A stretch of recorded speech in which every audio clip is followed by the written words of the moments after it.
स्वागत करता हूं और आशा करता हूं कि आप सभी लोग अपने घर पर स्वस्थ होंगे। आप सभी लोगों की रिक्वेस्ट पर और ऑफलाइन क्लासेस ना ले पाने के कारण मैंने और मेरी टीम ने ऑनलाइन आने का डिसीजन लिया है।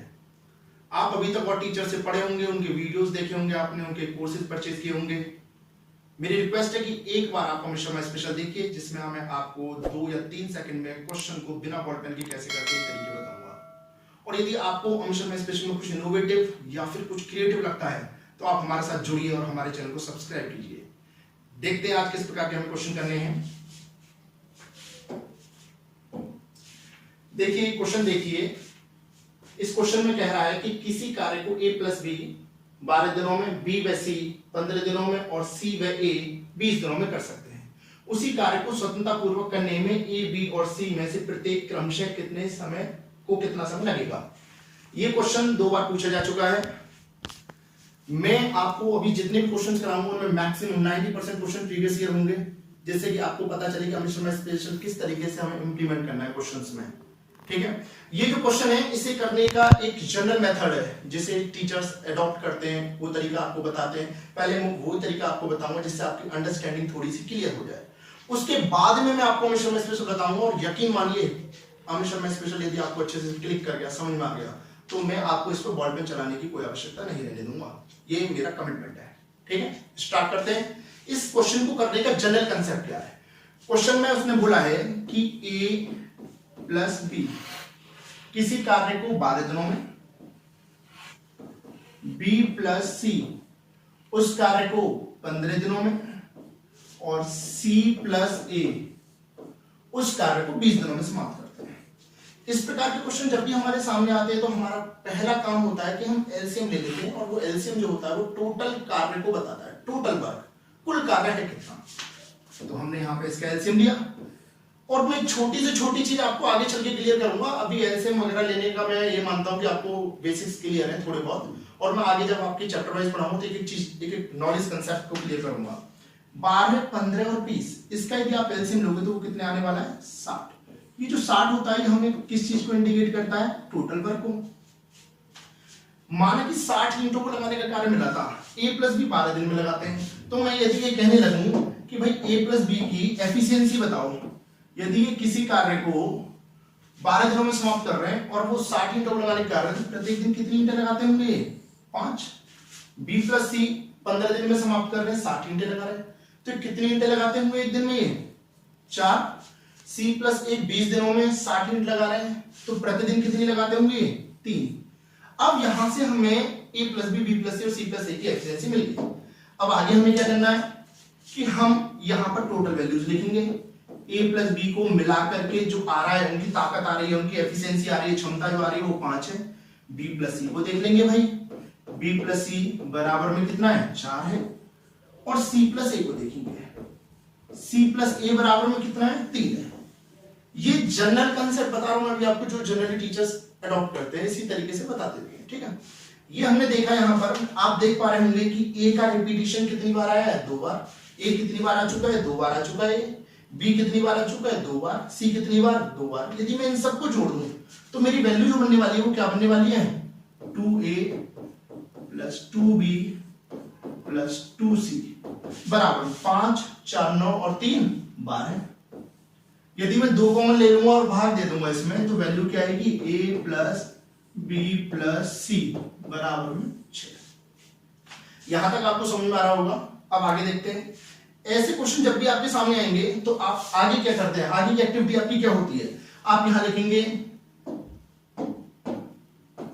A, B और C। आप देख पा रहे हैं कि A plus B plus C 6 है। यहां यदि आप देखेंगे A प्लस बी की जो क्षमता का योगफल है वो कितना है, 5। A प्लस बी 5 है, लेकिन यदि उसमें C जुड़ जाता है तो वो 6 हो जाता है। इसका मतलब C की वैल्यू क्या रही होगी भाई, 1 रही होगी। हमने यहां पर C की वैल्यू 1। अब आप यहां देखिए B और C मिलाकर कितने, 4। B और C का योगफल कितना है, 4। यदि इसमें आप A जोड़ देते हैं तो वो 6 बन जाता है। इसका मतलब A की वैल्यू कितनी कंसीडर की होगी, 2 की गई होगी। और A plus B plus C 6 है, A और C 3 आ रहा है यहां पर, तो B कितना रहा होगा, 3 रहा होगा भाई। अब हमसे A, B और C अलग अलग उस कार्य को कितने दिनों में करते हैं ये पूछा गया है, तो हम यहाँ पे फिर से सोचेंगे कि भैया A एक दिन में 2 यूनिट लगाता है, लगानी कितनी है, 60। तो इस प्रकार से ए को दिन कितने लगने वाले भाई, यदि हम ए के दिनों की बात कर लें तो 2 के हिसाब से कितने दिन ले गए 30 दिन, 2 से भाग दे देंगे 60 में। बी 3 ईंटें लगाता है एक दिन में, 60 ईंटें लगानी है भाई साहब, कितना समय लगने वाला है 20 लगने वाला है भाई। सी एक दिन में 1 ईंट लगाता है और लगा नहीं 60 है, तो कितना समय लगेगा, ऑब्वियसली कितना लगना भाई 60 ही लगेगा। तो ये तरीका है हमारा पूरा डिटेल्ड मेथड, जिसमें हम एक एक चीज को इस तरीके से इलैबोरेट करके समझते हैं। और आप मेरे को उम्मीद है समझ पा रहे होंगे कि इसमें 2-3 मिनट लग जाते हैं। मैं कह रहा हूं जो बहुत ही जिसकी स्पीड बहुत अच्छी है उस स्टूडेंट की, वो भी 1 मिनट तक ले जाएगा। अब मैं आपको वो तरीका बताऊंगा कि यदि आपकी अंडरस्टैंडिंग है, फोकस्ड होकर समझना, ना समझ में आए दोबारा वीडियो देखना, और आप मात्र 2 से 3 सेकंड में क्वेश्चन को खत्म कर देंगे। ठीक है, आइए देखते हैं, ये इसका डिटेल मेथड था। आप अमित शर्मा स्पेशल का काम करते हैं। देखिए अमित शर्मा स्पेशल के लिए हम किस तरीके से काम करेंगे, आपको यहां से स्पष्ट है कि ए और बी को कितने दिन लग रहे हैं 12, तो हमने यहां लिख लिया। अभी मैं पहला क्वेश्चन इसलिए लिख रहा हूं, अदरवाइज लिखने की कोई आवश्यकता पड़ेगी नहीं। बी और सी और सी और ए और बी को कितने दिन थे 12, यहां कितने थे इनके 15, और इनके दिन कितने थे भैया 20। आप मुझे ये बताओ कि यदि इसे अभी हटाते हैं, आप समझना मेरे क्वेश्चन को समझना और आप खुद ही अपने मन में जवाब देना कि मैं ये कह रहा हूं कि यदि राम किसी काम को 10 दिन में करता है और दूसरा बंदा और आ जाए और वो जो राम से फुर्तीला है, राम को हटा के यदि मैं कहूं कि वो एक्टिव ज्यादा है राम से, और वो यदि काम को करना चाहे तो वो 10 से कम दिन लेगा या ज्यादा, ऑब्वियस बात है कि यदि वो एक्टिव ज्यादा है, यदि उसकी क्षमता ज्यादा है तो कम दिनों में करेगा, और यदि उसकी क्षमता कम है तो ज्यादा दिनों में करेगा। इसका मतलब ये होता है कि यदि कोई व्यक्ति फुर्तीला व्यक्ति आता है तो काम के जो दिन है उनको घटा देता है, क्योंकि उसकी क्षमता ज्यादा होती है, सबसे जल्दी निपटा सकता है वो। और यदि कोई लेजी बंदा आ जाए किसी फुर्तीले की जगह तो वो काम के दिनों को बढ़ा देता है। यदि राम किसी काम को राम और शाम 10 दिनों में कर रहे हैं और राम के साथ में कोई तीसरा बंदा मोहन मिल जाए और शाम को हटा दें हम, और राम और मोहन के बारे में बात करें तो यदि मोहन एक्टिव ज्यादा है तो जल्दी काम को निपटा देगा पहले के मुकाबले दोनों मिलकर, और यदि वो शाम से कम है क्षमता में तो ज्यादा देगा। इसी कंसेप्ट को हम ध्यान रखेंगे। ए प्लस बी, बी प्लस सी, सी प्लस ए। आपको दिन की कितनी वैल्यूज दे रखी है 3, 12, 15, 20। मैं आपसे कहूं कि आप 2 छोटी वैल्यू चुनो जिनमें दिन कम लग रहे थे, तो आप कहोगे 2 छोटी वैल्यूज 12 और 15 हो जाएंगी। मैंने कहा बिल्कुल सही बात है भाई, 12 और 15 होंगी छोटी वैल्यूज, यहां दिन कम है दोनों वैल्यूज में, इसके मुकाबले 12 और 15 हमने सेलेक्ट किए। यहां पर आप ये देखो कि कौन सा ऐसा व्यक्ति है जो दोनों जगह मौजूद था जब दिन कम थे, तो आप यहां पे पाओगे कि यहां तो भैया बी मौजूद था, यहां भी और यहां भी दोनों जगह मौजूद था। इसका तो ये मतलब हुआ कि बी वो व्यक्ति है जिसकी मौजूदगी से दिन कम हो जाते हैं। यदि हम बी के अकेले की बात करेंगे तो हम कह सकते हैं कि बी के दिन सबसे कम होने वाले हैं भाई साहब। तो इसका ये यहां से हमने कंक्लूजन निकाला कि तीनों में ए बी और सी में बी के दिन क्या क्या होने वाले हैं सबसे कम। दूसरी तरफ आपसे मैं कहूं दिनों के 2 ऐसे मान चुनिए जो जिनके मान ज्यादा दिए गए हो क्वेश्चन में, जिनकी वैल्यू ज्यादा हो, तो आप कहोगे भाई 15 और 20 छोटी वैल्यू को हटा देंगे, 15 और 20 2 मान है जो बड़े हैं, बड़े 2 मान चुनेंगे तो हम 15 और 20 को चुनेंगे। और आप देखोगे कि बड़े जो मान है उनमें कौन कौन है सी। इसका भाई साहब ये मतलब हुआ कि सी वो व्यक्ति है जिसकी मौजूदगी से दिन बढ़ जाते हैं। इसका तो ये हम वैल्यू से निष्कर्ष निकाल सकते हैं कि सी जो है उसके दिन क्या होने वाले हैं सबसे ज्यादा। और मुझे उम्मीद है कि ये आपको कंसेप्ट क्लिक कर रहा होगा यदि आप अच्छे समझेंगे। कम दिनों वाले के 2 पेयर बनाए, उनमें देखा कौन कॉमन है बी वो व्यक्ति होगा जिसके दिन सबसे कम होंगे। ज्यादा दिन वाले पेयर बनाए, ज्यादा दिनों में देखा कौन कॉमन है सी वो व्यक्ति जिसके दिन सबसे ज्यादा होंगे। अब देख लेते हैं, ये आया हुआ क्वेश्चन है, इसी में हम लगाते हैं लॉजिक अपना। क्या यहां पर बी के दिन सबसे कम है, क्योंकि बी के दिन सबसे कम होने चाहिए, पहले हम बी पे फोकस करते हैं। क्या बी के दिन यहां सबसे कम है? नहीं भाई, बी के दिन नहीं, ये तो ए के दिन सबसे कम है, ए के दिन होते हैं, बी के दिन, ये सी के दिन, ए बी सी इस तरीके से वैल्यू देखा हमें। तो हमने देखा यार यहाँ ए के दिन सबसे कम है, तो ये तो संभव नहीं है। फिर हम दूसरी तरफ जाते हैं, क्या यहाँ पर बी के दिन सबसे कम है? बिल्कुल भी नहीं, तो ये भी संभव नहीं है। फिर हम यहाँ गए, क्या बी के दिन सबसे कम है? यस। क्या यहाँ पर बी के दिन सबसे कम है? यस। अब हमारे पास 2 ऑप्शन बच गए, कोई बात नहीं, सेकंड सी का सहारा है अभी हमारे पास, सी को देखते हैं। सी के दिन क्या होने चाहिए सबसे ज्यादा? यहां पर सी के दिन सबसे ज्यादा है? नहीं भाई, यहां तो ए के दिन सबसे ज्यादा है। तो क्या ये संभव है? बिल्कुल भी संभव नहीं है। एक ऑप्शन बचा and it will be the final answer. और मुझे उम्मीद है कि आपको बहुत अच्छे समझ में आया होगा। नहीं समझ में आया तो आप एक बार दोबारा से वीडियो को देखिए, ठीक है। अगले क्वेश्चन पर आते हैं। आप वीडियो को पॉज कीजिए और तुरंत इसे पॉज करके और तुरंत इसे सॉल्व कीजिए बिना बॉल पेन चलाए, ठीक है। मैं सॉल्व कराता हूं इसे। अभी आपको क्वेश्चन में दे रखा है उसने a प्लस बी, आपको क्वेश्चन में दे रखा है उसने a plus B, b plus C और c प्लस ए। इनकी वैल्यूज कितनी कितनी है? 15, 20 और 30। कह रहा है कि तीनों अकेले अकेले उस कार्य को कितने दिनों में करेंगे। ये क्वेश्चन एसएससी में 2016 में पूछा गया क्वेश्चन है। अब हम इसमें देखते हैं, तीन वैल्यूज है दिनों की 15, 20 और 30। अब मिश्रण में स्पेशल कंसेप्ट लगाइए आप। यहां पर दो छोटी वैल्यूज लेनी है आपको। छोटी वैल्यू यदि दिनों की लेंगे तो कौन कौन सी है भाई? 15 और 20। उन दोनों वैल्यूज में कॉमन कौन है? उसमें तो भाई बी कॉमन है। इसका मतलब बी वो व्यक्ति है जिसके दिन सबसे कम होंगे, क्योंकि वो कम वैल्यूज में कॉमन है, ठीक है। अब दूसरी तरफ देखते हैं, क्या बी के दिन सबसे कम है? नहीं, यहां तो ए के दिन सबसे कम है। क्या बी के दिन सबसे कम है? यस। क्या बी के दिन सबसे कम है? यस। क्या बी के दिन सबसे कम है? नहीं, संभव नहीं। अब देखते हैं ज्यादा दिनों वाले की बात करते हैं। तो दो बड़ी वैल्यूज कंसीडर कीजिए। तो यदि मैं दिनों के तीन मानों में से तो बड़े मान चुनूं तो वो 20 और 30 आएंगे, 15 मान तो छोटा हो गया। इन दोनों में कॉमन कौन है भाई? सी कॉमन है। इसका मतलब सी वो व्यक्ति है जिसके दिन क्या होने वाले हैं? सबसे ज्यादा। क्या सी के दिन सबसे ज्यादा हैं? नहीं भाई, यहां पर सी के दिन सबसे ज्यादा नहीं है। और यदि यहां सी के दिन सबसे ज्यादा नहीं है तो आंसर क्या होगा? ये आप देख लीजिए, यहां बी पर सबसे कम दिन है और सी के सबसे ज्यादा है। मुझे उम्मीद है कि आपको अच्छे समझ में आया होगा। नेक्स्ट क्वेश्चन देखते हैं। इस क्वेश्चन को आपको यहीं पे सॉल्व करने की कोशिश करनी है। देखिए, a plus B plus C plus A 30, 40 और 24 दिन में समाप्त करते हैं। अकेले अकेले वे उसे कितने दिनों में समाप्त करेंगे? फिर से आप देखिएगा ना, यहां पर देखते हैं हम a plus B plus C और सी प्लस ए 30, 40, 24। आपको याद रखना है कि ये रैंडमली आगे पीछे भी हो सकती है, ऑर्डर मत बना लेना आप अपनी तरफ से। आपसे मैं कहूं कि दो छोटी वैल्यूज के मान चुनिए, तो दो छोटी वैल्यूज दिनों की यदि आप बात करें तो कौन कौन सी हैं? एक वैल्यू तो 30 है और एक वैल्यू कौन है? 24। दो छोटी वैल्यू 30 और 24। इनमें कॉमन कौन है भाई? आप देखो कॉमन कौन है यहाँ? ए कॉमन है। इसका मतलब ए वह व्यक्ति है जिसके दिन क्या होंगे? सबसे कम। क्या ए के दिन सबसे कम है? नहीं।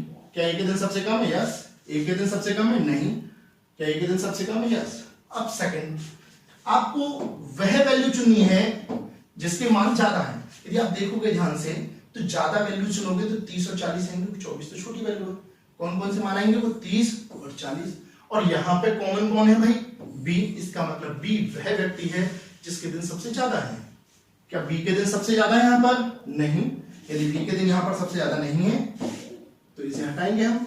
क्या बी के दिन सबसे ज्यादा है? Yes, and it will be the final answer. मुझे उम्मीद है कि आपको अच्छे समझ में आया होगा। नेक्स्ट क्वेश्चन देखते हैं। देखिए, इस प्रकार का यदि क्वेश्चन कभी टकरा गया तो आपको बहुत समय लगने वाला है, क्योंकि देखिए यहां पे भिन्न दे रखी है। हम इसे यहीं पर खत्म करेंगे। अब हम यहाँ का भी झंझट बिल्कुल खत्म करते हैं। मुझे उम्मीद है कि आपको थोड़ी थोड़ी प्रैक्टिस होने लगी है। a प्लस बी 18 से 3/4, b प्लस सी 12 से 1/2, c प्लस ए 9 से 3/8। आपसे मैं कहूं कि कम दिन वाले पेयर बनाने हैं तो कौन कौन से दिन कम है भाई? यहाँ पर यदि मैं कम दिन की बात करूं तो ये और ये वैल्यूज कम है। ये दूसरे और तीसरे नंबर पर है, तो ये किस किस की वैल्यूज रही होंगी? ये b प्लस सी की और c प्लस ए की वैल्यूज रही होंगी। ये b प्लस सी की और c प्लस ए की वैल्यूज रही होंगी भाई। यहाँ पर कॉमन कौन है इन दोनों में? b प्लस सी और c प्लस ए में ये कम दिन वाले पेयर हैं। कौन कॉमन है भाई? बड़ा स्पष्ट हो रहा है, यहां से c कॉमन है। यदि c कॉमन है तो इसका मतलब c वह व्यक्ति है जिसके दिन सबसे कम आने वाले हैं आंसर में। क्या c के दिन सबसे कम है? नहीं। क्या c के दिन सबसे कम है? नहीं। क्या यहां पर c के दिन कम है? यस, और यहां पर भी है। अब विफा से फिर दूसरा कांसेप्ट लगाया बिल्कुल आराम से। अब जब हम सेकंड कांसेप्ट पे आएंगे तो देखेंगे ज्यादा वाले पेयर। वो ज्यादा वाले दिन कौन कौन से हैं? 12 से 1/2 और 18 से 3/4, क्योंकि ये वैल्यू तो छोटी है 9 वाली, हटा देंगे इसे। आप देखेंगे ये वैल्यू किसकी है? a प्लस बी, ये b प्लस सी। इन दोनों में कॉमन कौन है? b। इसका मतलब b वह व्यक्ति है जिसके दिन सबसे ज्यादा होंगे। क्या यहां पर b के दिन सबसे ज्यादा है? हाँ। क्या यहां पर सबसे ज्यादा? नहीं। इसका मतलब ये क्या है? Final answer. नेक्स्ट क्वेश्चन पर मूव होते हैं। देखिए, इसे भी बहुत जल्दी से आप समाप्त करेंगे। A plus B plus C plus A किसी कार्य को 12 से 3/4, 22 से 3, 2/3 और 17 दिनों में समाप्त करते हैं। अकेले अकेले कितने दिनों में? बिल्कुल बेसिक। अभी मैं उम्मीद करता हूं आपकी स्पीड और तेज होने लगी होगी। ए प्लस बी छोटी वैल्यूज लेंगे हम। छोटी वैल्यूज कौन कौन सी है? ए प्लस बी और सी प्लस ए। क्यों? क्योंकि यहां पर 12 से 3/4 और यहां 17, ये वैल्यू बड़ी है तो बड़ी वैल्यू को छोड़ देंगे, दो छोटी वैल्यू हम कंसीडर करेंगे। दो छोटी वैल्यू जो कंसीडर की है उनमें कौन कौन कॉमन है? ए प्लस बी और सी प्लस ए में क्या कॉमन है भाई? यहां से देखा जाए तो भैया ए कॉमन है। ए कॉमन है, इसका मतलब ए के दिन क्या होने वाला है? सबसे कम। और ये पूछ क्या रहा है कि सबसे पहले कौन समाप्त करेगा? जिसके दिन सबसे कम वो सबसे पहले समाप्त करेगा भाई। तो यहां पर आंसर में क्या होना चाहिए भाई? ए। क्लोज। क्वेश्चन खत्म हो चुका है। अगला क्वेश्चन, ये बैंक पीओ परीक्षा 2015 में पूछा गया क्वेश्चन है और कैलकुलेटिव क्वेश्चन देते हैं वो इस तरीके के, और आप इसे बिना बॉल पेन के समाप्त करेंगे। देखिए कैसे। A plus B plus C plus A के दिन दिए 25 से 2/5, 33 से 1/3 और 20 से 4/5। यदि तीनों अकेले अकेले कार्य करें तो सबसे देर से कौन कार्य को समाप्त करेगा? आप यहां पे देखेंगे देर की बात पूछी है तो दो बड़ी वैल्यूज आपको लेनी है, वही सबसे देर में समाप्त करेगा। तो हमने यहां पे देखा दो बड़ी वैल्यूज की बात करें तो कौन कौन सी बड़ी वैल्यूज हैं? एक तो ये है और एक ये है। ये किस किस की है? ए प्लस बी की और बी प्लस सी की। दो बड़ी वैल्यू ली है हमने, इनमें कौन कॉमन है? बी कॉमन है। इसका मतलब बी वे व्यक्ति होगा जिसके दिन सबसे ज्यादा होंगे। कहां है ऑप्शन में? बी। देखिए और टिक लगाइए और आगे बढ़िए। आप यकीन मानिए यदि इसे कोई जनरल मेथड से करने बैठे ना तो कम से कम 3 मिनट का समय देगा। अगला क्वेश्चन, ये देखो, ये भी क्वेश्चन आया हुआ है। ए प्लस बी मिलकर 5 दिनों में, बी प्लस सी 7 दिनों में, ए प्लस सी 4 दिनों में करते हैं। तो इनमें अकेले अकेले करने पर सबसे पहले कार्य को कौन समाप्त करेगा? क्लियर कट है। सबसे पहले की बात कर रहा है तो दो छोटी वैल्यू दी है 5 और 4। जो ये 5 वैल्यू है किसकी है? ए प्लस बी की। और जो 4 वैल्यू है वो किसकी है? ए प्लस सी की। हमें बड़ी वैल्यू नहीं लेनी, 7 तो बी प्लस सी की है। हमें बताना सबसे पहले कौन सबसे एक्टिव कौन है? ए प्लस बी और ए प्लस सी में कॉमन कौन है भाई? बताओ इन दोनों में कॉमन कौन है? तो स्पष्ट है कि कौन कॉमन है भैया? ए कॉमन है। इसका मतलब ए वह व्यक्ति होगा जिसके दिन सबसे कम आने वाले हैं। और आप यहां टिक लगाएंगे और खत्म। मुझे उम्मीद है कि आपको एक एक चीज बहुत ही स्पष्ट रूप से समझ में आ रही होगी। आपको आगे भी मैं इसी तरीके के कंसेप्ट सिखाऊंगा। जय हिंद और जय